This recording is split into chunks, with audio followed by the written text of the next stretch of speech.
창원시의회에서 박정희 전 대통령의 이름을 도로 명칭에 사용하자는 제안이 나와 지역사회에서 찬반 논란이 이어지고 있습니다. 명칭 변경의 필요성을 두고 다양한 의견입니다. 여론은 지금에서 들어봅니다. 우리 지역 국회의원들의 최근 활동 소식을 전하는 국회는 지금입니다. 지역마다 활발한 의정 활동을 펼치고 있는 도내 의원들의 이번 주 활동 짚어봅니다.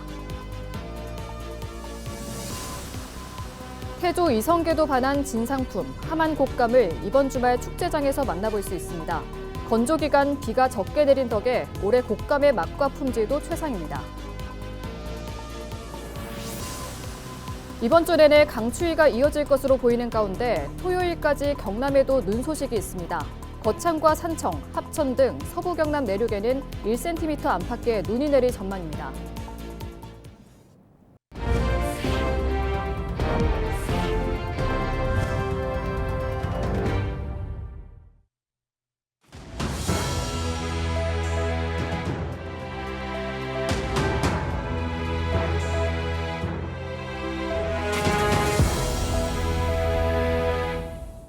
시청자 여러분 안녕하십니까?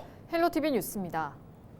박정희 전 대통령의 이름을 도로 명칭에 사용하자는 제안이 창원시 의회에서 나오며 지역사회 찬반 논란이 일고 있습니다. 과거 이른바 SNS 막말로 논란을 빚었던 김미나 창원시 의원이 제기한 건데요. 엇갈리는 시민들의 의견, 여론은 지금 표현민 기자가 들어봤습니다. 지난 20일 열린 창원시의회 임시회 1차 본회의. 국민의힘 소속 김미나 창원시 의원이 5분 자유 발언에 나섰습니다. 김 의원은 창원시의 상징적 도로인 창원대로의 명칭 변경을 제안했습니다. 길이 15km, 왕복 8차선에 이르는 이 도로의 이름을 박정희 대로로 바꾸자는 내용입니다. 창원의 중심축이자 당시 국가적 도시개발 프로젝트의 상징적 공간입니다. 이러한 맥락에서 저는 창원대로의 명칭을 박정희 대로로 변경하는 방안을 제안합니다.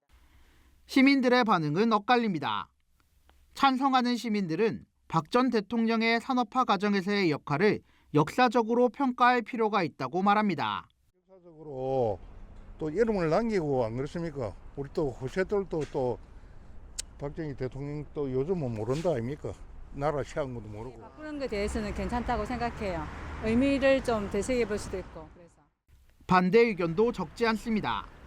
창원 지역 민주화 단체들은 박 전 대통령을 독재와 인권 탄압의 상징으로 평가하며 해당 인물의 이름을 도시 대표 도로에 붙이는 것은 부적절하다고 주장하고 있습니다. 정치적 논쟁과는 별도로 생활 속 불편을 우려하는 시민들의 목소리도 나옵니다. 창원대로로 익숙해져 있고 지금 그게 이름 바꾸면 약간 친숙한 게 사라질 것 같아가지고 그냥 도로 이름 그대로 두는 게 괜찮을 것 같아서. 도시 산업화에 대한 역사적 평가와 민주주의 가치, 그리고 시민들의 일상에 미치는 영향까지 창원대로 명칭 변경을 둘러싼 논쟁은 당분간 계속될 것으로 보입니다. 헬로티비 뉴스 표영민입니다.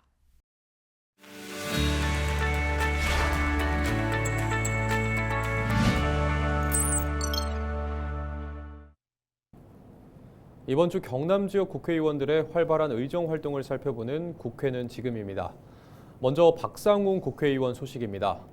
박상훈 국회의원이 지난 20일 국회에서 밀양 나노 국가산단 활성화를 위한 세미나를 열었습니다. 세미나에는 국회와 정부, 산업계 관계자 등 200여 명이 참석했습니다.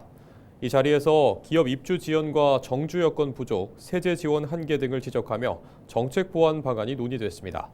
박 의원은 국가 전략 산업으로 조성된 밀양 나노 국가산단이 분양과 입주, 가동 단계에서 구조적 한계를 드러내고 있다며 정부의 책임 있는 역할과 정책 전환이 필요하다고 강조했습니다. 다음은 최형두 국회의원 소식입니다. 최형두 국회의원이 최근 쿠팡 개인정보 유출 사태를 계기로 정보 보안 패키지 법안 4건을 대표 발의했습니다. 최 의원은 이번 대규모 개인정보 유출 사건은 단순한 기업 내부 사고를 넘어 국내 디지털 보안 체계 전반의 구조적 취약성을 드러낸 중대한 경고라고 지적했습니다. 발의된 법안에는 보안 취약점 신고 제도 도입과 클라우드 공급망 보안 강화, 개인정보 보호 책임 명확화 등의 내용이 담겼습니다. 최 의원은 사후 처벌이 아닌 사전 예방 중심의 보안 체계 구축으로 국민의 개인정보와 디지털 신뢰를 지키겠다고 밝혔습니다. 정혜경 국회의원이 홈플러스 노동자 임금 체불과 관련해 고용노동부에 즉각적인 특별 근로감독을 촉구했습니다. 정 의원은 입장문을 통해 사모펀드 MBK 파트너스의 무책임한 경영과 오로지 자금 회수에만 치중된 운영 등으로 그 피해가 노동자와 가족들에게 전가되고 있다고 지적했습니다.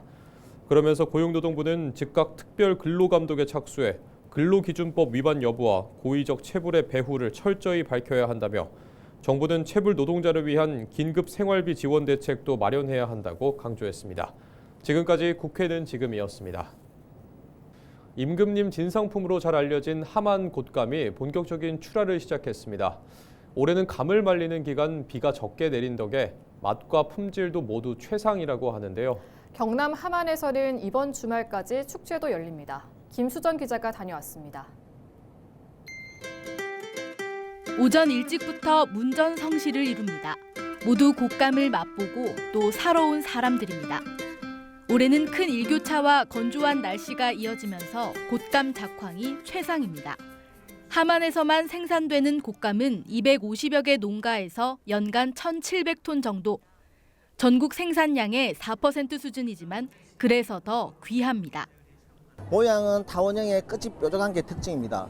그리고 장점으로는 씨가 적어서 드시기가 너무 편하고, 그리고 홍씨가 되면 될수록 당도가 높아서 드시는 분들한테 맛과 풍미가 뛰어난 곶감이라고 말할 수 있겠습니다. 제철을 맞은 함안 곶감이 축제장에서 풍미를 선보입니다. 곶감 직거래 장터를 비롯해 곶감 경매, 다양한 시식 행사와 체험 부스도 마련됐습니다. 3년 전 4천 명에 그쳤던 방문객은 매년 8천 명 수준으로 꾸준히 늘고 있습니다. 쫄깃하고 달콤한 맛에 남녀노소 누구나 좋아하는 겨울철 간식인 함안 곶감을 더욱더 사랑해 주시고 전국 명품 함안 곶감의 우수성을 바탕으로 한 자긍심은 물론 소득증대에 이바지하는 곶감은 귤의 2배, 사과의 10배에 가까운 비타민C를 갖고 있을 뿐 아니라 고혈압과 동맥경화, 감기 예방에도 좋습니다. 겨울철 영양 간식으로 제격입니다. 태주 이성계도 반했다는 함안 곶감. 올해 제15회 함안 곶감 축제는 이번 주 일요일까지 함안체육관에서 즐길 수 있습니다. 헬로티비 뉴스 김수정입니다. 무안을 대표하는 특산물 가운데 하나가 바로 숭어인데요.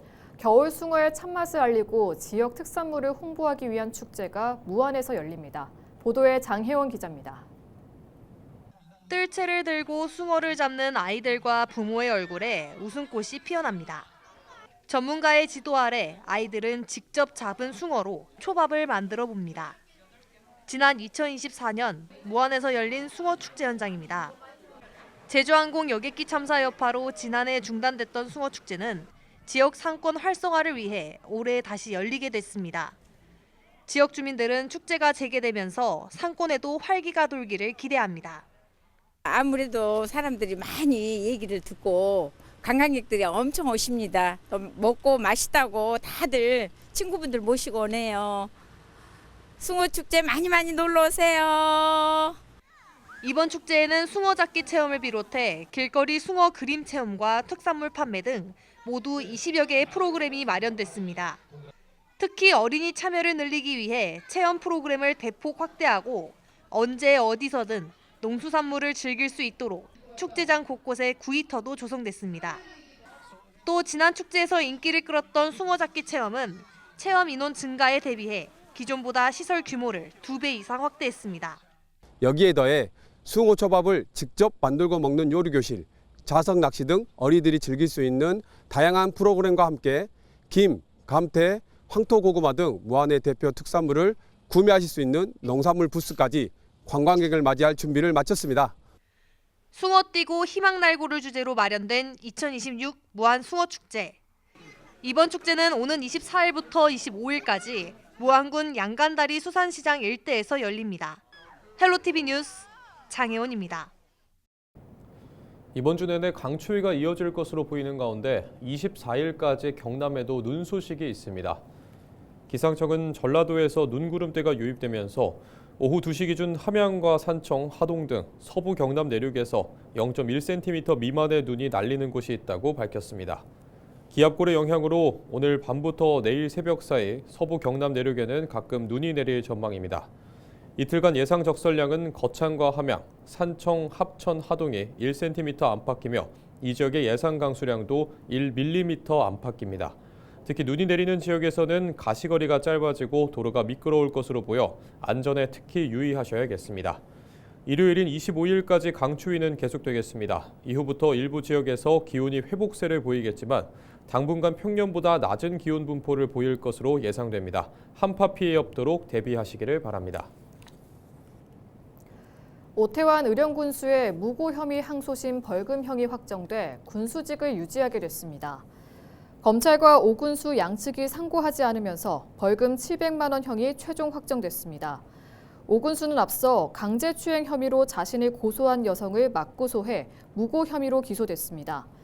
1심에서는 징역형의 집행유예가 선고됐지만 2심 재판부는 피해자와의 합의를 고려해 벌금형으로 감형했습니다. 1월 3주 부산 아파트 매매 가격은 지난주 대비 0.06% 올라 2주 연속 상승세를 이어갔습니다. 한국부동산원 조사 결과 지역별로는 수용구가 0.28%로 가장 큰 폭으로 올랐으며 광안 남천동을 중심으로 매수 문의가 증가한 것으로 나타났습니다. 해운대구는 좌우동 대단지 위주로 0.2% 상승했고 동래구도 온천 명륜동 중소형 중심으로 0.18% 올랐습니다. 전세 가격도 0.09% 상승하며 매매, 전세 모두 오름세를 보였으며 금정구는 장전동 준신축과 구서동 구축 위주로 0.24% 상승했습니다. 부산의 이번 상승폭은 전국 평균 0.09%보다 낮지만 지방 평균 0.02%보다는 높은 수준으로 선호 지역을 중심으로 매수 희망 가격이 상향 조정된 영향으로 풀이되고 있습니다.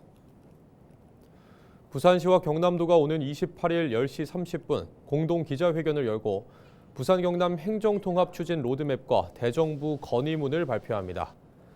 이번 발표에서 양 시도는 주민투표와 통합자치단체장 선거 시점 등 구체적인 통합 일정을 공개하고 정부의 재정권과 자치권 확보를 강력히 요구할 예정입니다.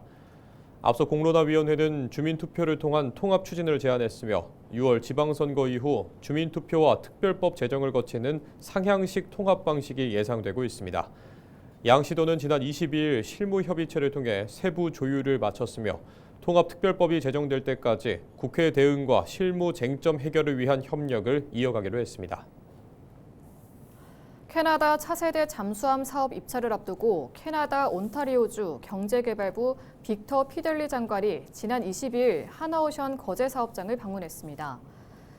빅터 피델리 장관은 선박 건조 현장과 생산 자동화 설비를 둘러보고 지난해 10월 진수된 장영실함의 승선에 장보고3, 배치2 잠수함의 성능을 직접 확인했습니다.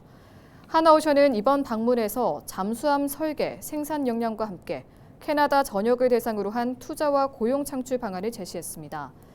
특히 온타리오주와 협력해 현지 기업 참여와 일자리 창출 등 캐나다 정부가 요구하는 산업협력 조건을 충실히 이행하겠다는 계획입니다. 김해시가 부원동과 동삼동 일대 출몰하는 땔까마귀에 대응하기 위해 대응책을 마련해 추진합니다. 땔까마귀가 도심 전선에 집단 서식하면서 배설물로 인한 위생 문제와 보행 불편 등의 민원이 발생하면서 김해시는 비살상 유도 중심으로 단계적인 대응 체계를 마련했습니다. 김해시는 출몰 지역 중심으로 퇴치반을 운영하고 조류 퇴치용 레이저 등을 활용해 도심 외관으로 유도하고 있으며 매와 부엉이 등 천적 소리를 활용해 퇴치하고 있습니다. 또 체계적인 대응을 위해 주요 출몰 지역을 확인할 수 있는 출몰 지도를 작성하고 시민들에게 정보를 제공한다는 계획입니다.